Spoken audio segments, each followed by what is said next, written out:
أعوذ بالله من الشيطان الرجيم.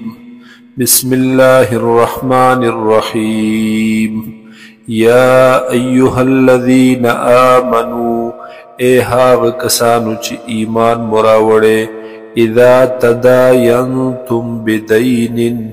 ہر کله چې تاسو معامله کوئ معامله د تجارت کوئ بدین په ادارو په قرضو الى اجل مسمن تر یو نیټې مقرری پوری فاکتبوه نو پس ولیکئ دې معاملې لرا ولیکتب بینکم او ودی لیکي په منځ تاسو کې کاتب بالعدل یو لیکونکی په انصاف سره صحیح دی ولیکي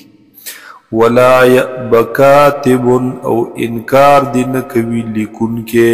ان یکتب د لیکلونا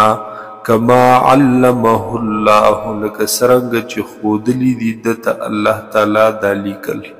فلیکتب پس ودی لیکي دی ولیملل الذی او املا دی وکي هاغه کس یعنی بیان دی ورته وکي هاغه سړی علیه الحق چې په هغه باندې دی حق ولیتق الله ربه او ودی یریږي د الله نه چې رب د دی ولا یبخس منه شیئا او کمې دی نه کوي منه په دغه حق کې شیئا ذره برابر فإن كان الذي عليه الحق پس هاغه سړی چې وي په هغه باندې حق سفیحا وي دی کم عقلا ناپوها او ضعیفا یا کمزوری او لا یستطیع ان یمل او یا دی طاقت نه لري د املا کولو یعنی د بیانولو د دغه معاملې د کاتب ته هو دی فلیملل ولیه بالعدل نو بس بیا دی بیان کی ولی د یعنی یو وکیل د بالعدل په انصاف سرا واستشهدوا شهیدین من رجالکم او گواه نسی تاسو دو گواهان د سړو ستاسو نه ای مسلمانانو فَإِن لَمْ يَكُونَا رَجُلَيْنِ پس کچرته نوی دو سړي فرجل وامرأتان نو پس بیا نسی یو سړی او دو زنانا دو ښځې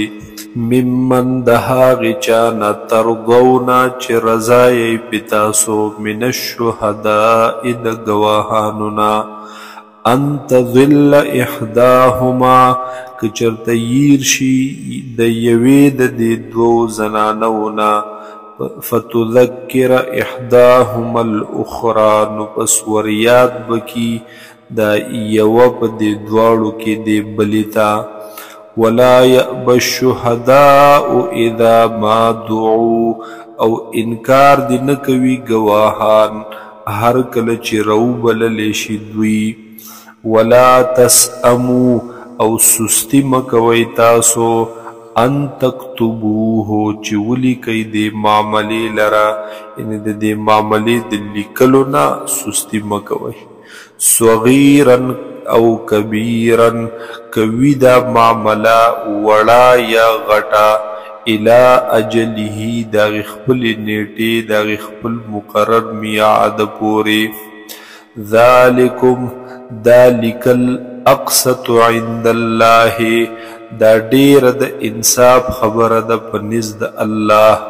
واقوم للشهادت او دا ډیر ټیکونکي دا هغې ګواهی لرا وادنا الله ترتابو او نږدې دي دا لیکل چې تاسو به شک ونه کوئ بیا الا ان تكون تجارتا حاضرتا مگر اجازت دے درته د نه لیکلو په هغې وخت کې ان تكون تجارتا چې وي دا معامله د تجارت حاضرتا حاضره یعنی نقدی معامله وي لاس په لاس معامله وي تدیرونها بینکم چی اخلی راخلی تاسو پخپل مینس کی فلیس علیکم جناح پس نشت دے گناہ پتاسو باندی اللہ تکتبوها چی تاسو ونلی کئی دے معاملے لرا دے نقدی معاملے لرا وَأَشْهِدُوا إِذَا تَبَايَعْتُمْ او گواهان نسی تاسو کلچ اغستل خرسول کوئی ولا يضار كاتب ولا شهيد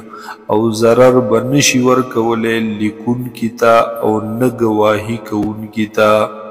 وَإِن تَفْعَلُوا او کچرتو کو تاسو داکار یعنی ضرر مور کو تکلیف مور کو یا تنگ مو کو اغی کاتب لرا یا گواہ لرا فَإِنَّهُ فُسُوقٌ بِكُمْ نبس دادے گناہ پتاسو باندے وَاتَّقُوا اللَّهِ ویری گید اللہ نا وَيُعَلِّمُكُمُ اللَّهِ او پوہ درکوی تاسو تا اللہ تعالی واللہ بكل شیء علیم او دے اللہ تعالی پا ہر سیز باندے علم لرن کے عالم وَإِن كُنتُمْ عَلَى سَفَرٍ کچرتا یی تاسو پا سفر ولم تجدوا کاتبا او نمو می تاسو یو لکن کی لرا فرحان نو بس بیا مناسب دی گانا کی خودل مقبوضت دا سی گانا چی پا قبضہ کی اغستلے شویوی فَإِنْ أَمِنَ بَعْضُكُمْ بَعْضًا پس کچرتا اعتبار وکی اعتماد وکی باز استاسو پنور بازو فَلْيُؤَدِّ الَّذِي نو ادا دی کی ہاغ سڑے اُؤْتُ مِنَ امانتہو چی امین جوڑ کللے شوے دے چی اعتماد پی کللے شوے دے امانتہو اغی امانت خپل لرا وَلْيَتَّقِ اللَّهَ رَبَّهُ او دیریگی دے دا اللہ نچ رب دے وَلَا تَكْتُمُ الشَّهَادَةَ او مپٹوئی تاسو گواہی لرا وَمَنْ يَكْتُمْهَا او چاچ پٹکڑ گواہی فَإِنَّهُ آثِمٌ قَلْبُهُ پس بے شکا گناہگار دے زردد واللہ بما تعملون علیم او اللہ تعالی پہا غص چتا سوئی کوئی عالم دے پوہ دے